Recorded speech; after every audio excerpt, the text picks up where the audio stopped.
What's up, Journey More? Today I'm going to be teaching you how to build a fire in a fireplace. Make sure you stay tuned. We've got lots of tips, tricks, and then also some different products that'll help you throughout the video. If it's helpful to you, make sure you like it, hit that thumbs up, subscribe to the channel. We've got new videos coming out every Tuesday and Friday. With that, let's get started. Hey now, take a step outside and seize the day now. When building a fire in a fireplace, it's pretty much the same thing as building a fire outdoors. There are just a few different things that you're gonna have to keep in mind to make sure that your fire grows and that it lasts a long time. So, first thing is you have to know, does your fireplace have a gas burner? If it does, that'll actually help you start the fire a lot easier and it'll get it burning really quick, really hot. But what I'm gonna do is I'm gonna walk you through how to build a fire in the fireplace without the gas burner, and then I'll actually show you with the gas burner we have here how that works as well. First thing you have to do is open the flue. There's usually a chain or some type of lever that opens it, and you might actually have a handle that's up in there that you have to pull and it pops it open. But for this fireplace, there's actually a chain over here on this side. So let me show you.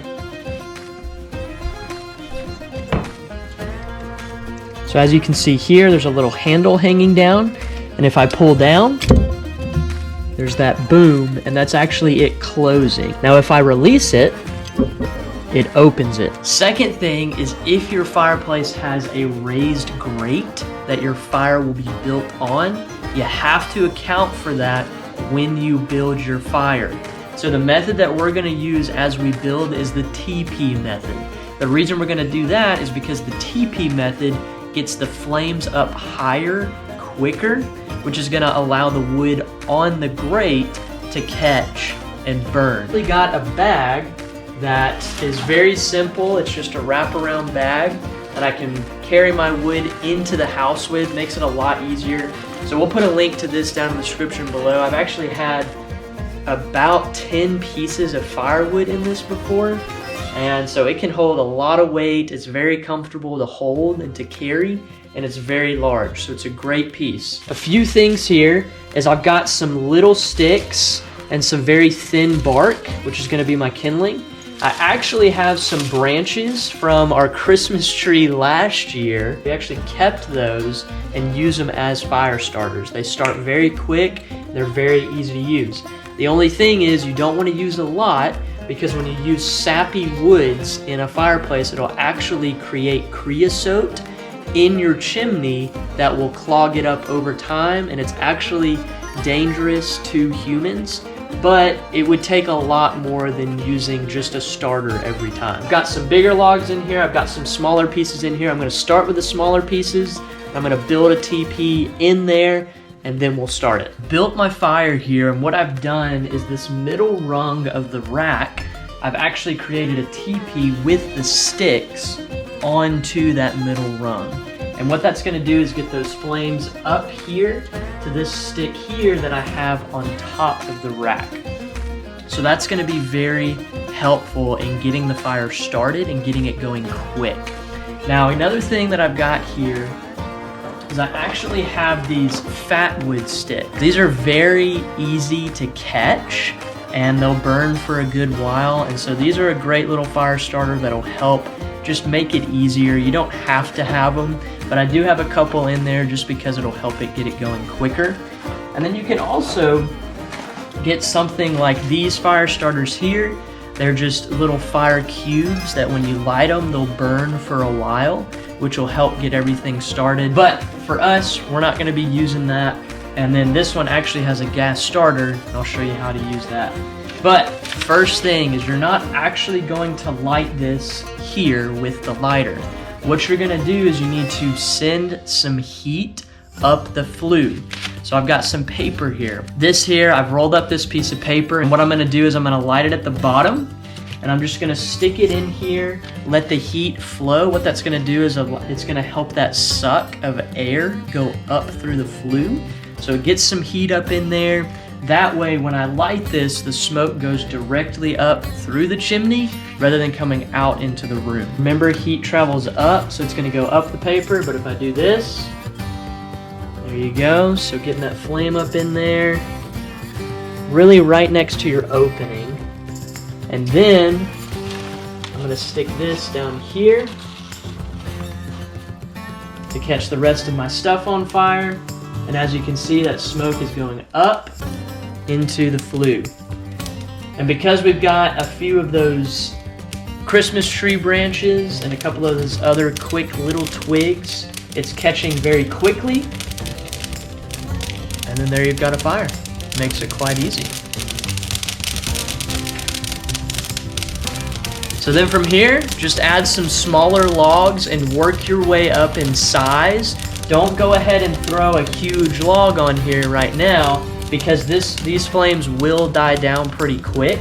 So you definitely want to put on some smaller stuff and then build up from there, making a really hot fire that'll sustain through the entire night. Now, if you've got a propane burner, you've got to have flame in there first, then turn it on. So most propane burners will have a key that's in the floor or somewhere next to the fireplace. So that key will look like this, and you'll stick it into the turnpike, turn it, it'll turn on the propane, release the gas, and you'll hear this poof, and then you'll see the flames come up from the propane. What that's gonna do is it's gonna catch these larger logs on fire very quickly. We've got a pretty good fire going here. I could put these on, especially the smaller one, and they would catch over time, but in order to make it faster, we're gonna use this and just to kind of show you how to do it. For our fireplace, as you can see, our turn key is here. There's an off and on, so you turn it this way to turn it on. So I'll stick the key down in there. I'm gonna turn it. You're gonna hear a little bit of a sound, and it's gonna pop on. Then from there, you can control the amount of propane that it's releasing. So right now it's pretty low. You could turn it up higher and it would be really raging. But from here, I can just start placing logs on and have a really good fire that's gonna heat the entire house.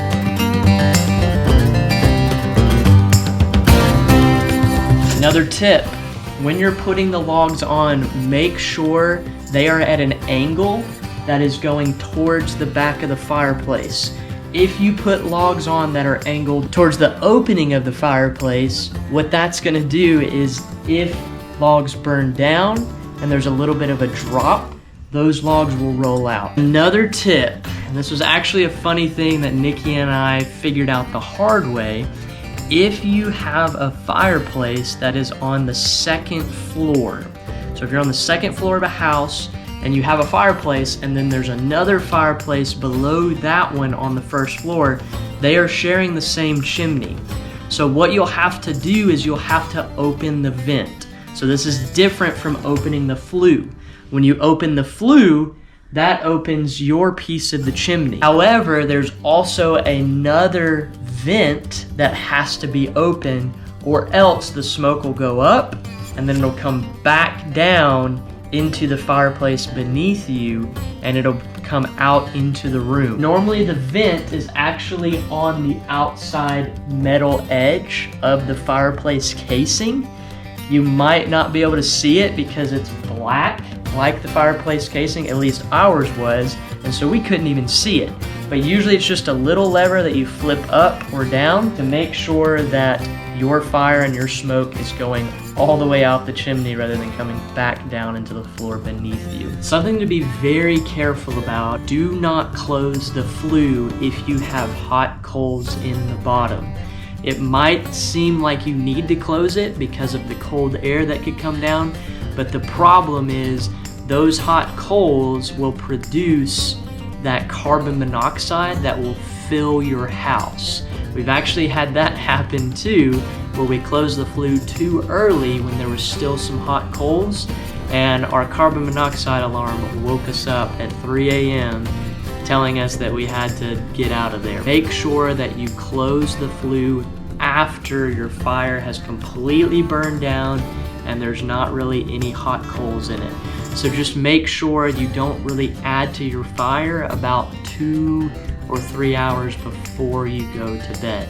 Let it burn down, get down to nothing, then you can close it. But even then, if it's a hot fire, you should probably wait until the next day. Thank you guys for watching. We hope this was helpful and it keeps you from making some of those mistakes that a lot of people make when building a fire in the fireplace. Make sure you like the video, subscribe to the channel, get out there, journey more, be safe, and we'll see you next time.